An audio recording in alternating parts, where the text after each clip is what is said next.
It dwarfs any other active warship in the world, a nuclear-powered 335-metre-long, 100,000-ton giant.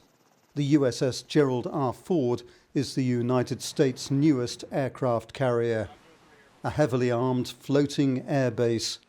Never before, says the US Navy, has such a technologically advanced ship put to sea, protected by a strike group of other vessels forming a ring of steel. If I had to capture what a carrier strike group is, I would describe it simply as the centerpiece of power projection. We operate self-sustained, independent, and can go anywhere globally to wherever we need to go at the drop of a hat. USS Gerald R Ford was commissioned in 2017, named after America's 38th president. What US sailors refer to as the Ford is the first in a brand new class of supercarrier. Our propulsion plant is all new electrical distribution system. Smaller crew, intended for less maintenance. We're excited about the new technologies that Ford brings to the table. The steam-powered catapults that used to launch jets from flight decks have gone. In their place, a new electromagnetic system. We can shoot aircraft at a wider range in terms of weight, and we anticipate using more unmanned vehicles in the coming years. Those might be lighter than the strike fighters that we're shooting right now, and we anticipate less stress on those aircraft, less lifetime cost on the aircraft. There are more than 60 aircraft on the Ford.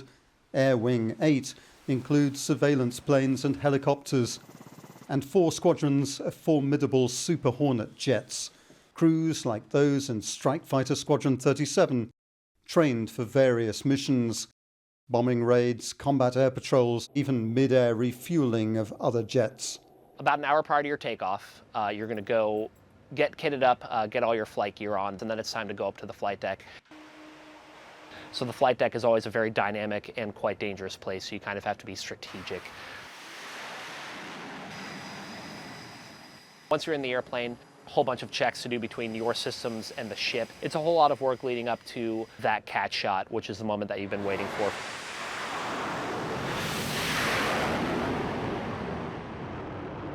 But returning to a short runway floating in sometimes rough seas demands special skills. Landing involves lowering a tail hook to catch a thick steel cable and bring a fast-moving fighter jet to a sudden halt.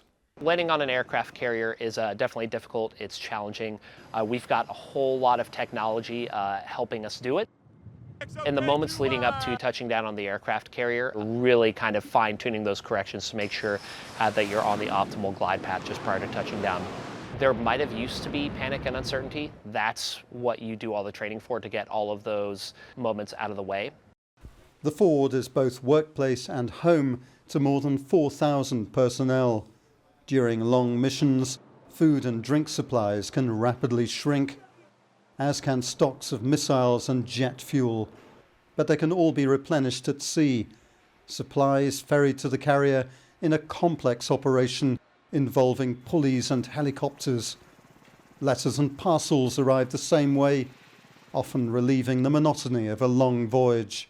Being at sea for a long period of time, it does get a little stressful sometimes. You have to find ways to be able to relieve stress, whether that be going to the gym, decompressing, having conversations with other people and friends. We have to make that camaraderie and be able to get to the finish line of the mission.